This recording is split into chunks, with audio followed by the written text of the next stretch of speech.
Although Frank tried to claim ignorance, Stephen Goby, the prostitute in question, claimed that Frank was completely aware of what was going on and was even receiving free and discounted sexual services.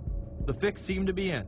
Frank was threatening members of Congress to remain silent prior to being exposed in this sex ring. Massachusetts Democrat Barney Frank, a homosexual, threatened to expose fellow congressmen he knew to be gay unless they stopped spreading rumors. Questions stopped and Frank walked away with a slap on the wrist. Some members of the Ethics Committee were disgusted.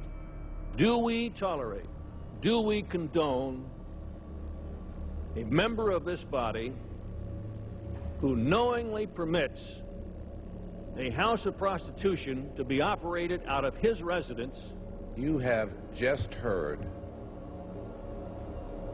one of the most edited, selective garbage that has ever been put forth, in my opinion, in this House. Again, we see people of the highest levels of power involved in the most repulsive and decadent of crimes. They couldn't care less about the code of conduct that's taught in all major religions about treating others the way that you want to be treated.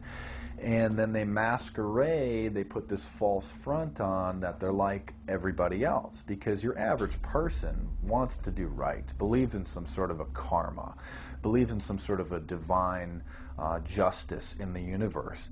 And so these people need to put on this front that they're like the average Joe in middle America, that they go to church every once in a while, and that they believe in an afterlife and a divine justice. And so they have to put on this front that they're like everybody else in order to get elected and to be accepted and to not have people look at them suspiciously, because if somebody goes around and openly admits that they were an atheist or that they were some obscure religion, people aren't going to throw their support behind them as much, and they're not going to trust them as easily. The reality of this behavior is never revealed to the public, as the media keeps any revelations quiet. Unfortunately, these type of activities continue to this day. Florida Congressman Mark Foley chaired the House caucus on missing and exploited children and went on television praising Chris Hansen's To Catch a Predator series. The Dateline piece has probably done more than any law we can create. Foley was later caught attempting to have sexual relations with numerous underage pages. Congressman Mark Foley, the man who championed the Child Protection Act of 2006, resigned after inappropriate emails and instant messages surfaced that he sent to former congressional pages. Once more, no charges were even filed. Foley himself has checked into rehab. No one has been charged with any crime. The predator class acts like Roman emperors, indulging in excess that includes sex with young boys while portraying themselves as men of the Lord. The insanity is that we have allowed an interwoven elite criminal class to rule over us while posing as the saviors of the planet. We have learned they will stop at nothing to achieve their goals and are not held accountable for their crimes. They prey on the system rather than protect it. This is not a new world order of peace and prosperity. It is not a world government to save the earth. During difficult times, we must remain ever vigilant against seemingly positive solutions imposed to suit their aims. Crises there will continue to be. In meeting them, whether foreign or domestic, great or small, there is a recurring temptation to feel that some spectacular and costly action could become the miraculous solution to all current difficulties.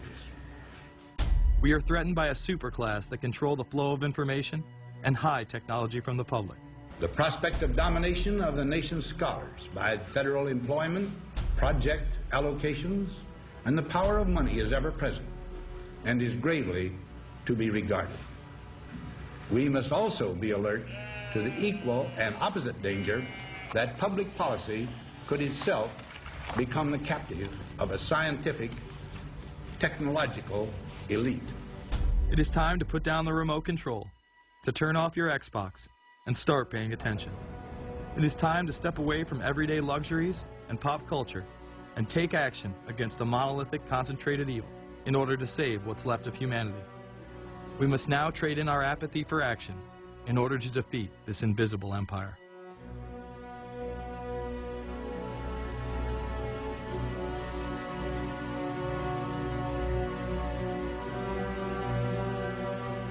How set up are we to deal with this new world order?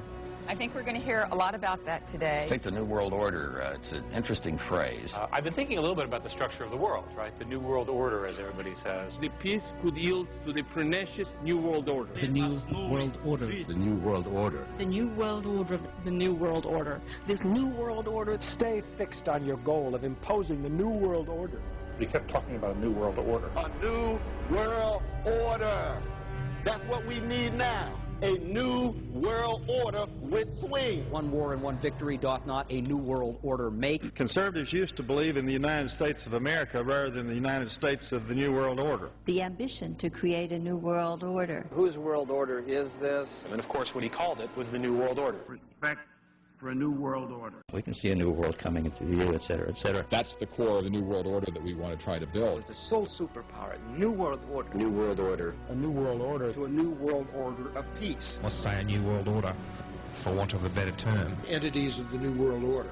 The whole concept of new world order is something else. It really says that the state is God. The state will play a bigger role in the economy. New order. What Wilson wanted was a new world order, not just a new world order. In order to compete in the New World Order. Compete in this New World Order. This is the third leg of the New World Order. We had the World Bank, we had the IMF, and now we had the World Trade Organization. A rigid New World Order. This hoped-for New World Order. Constructing a new world order. In the new world order of the 21st century. The new world order we're going to put in place. In this new world order. In this new world order. The patriots in this country are not going to see their rights diminished in order to create a new world order. President Bush has described as a new world order, which I share that, we all share that same desire. A new world order is surely in the making here. Are we ready for the new world order?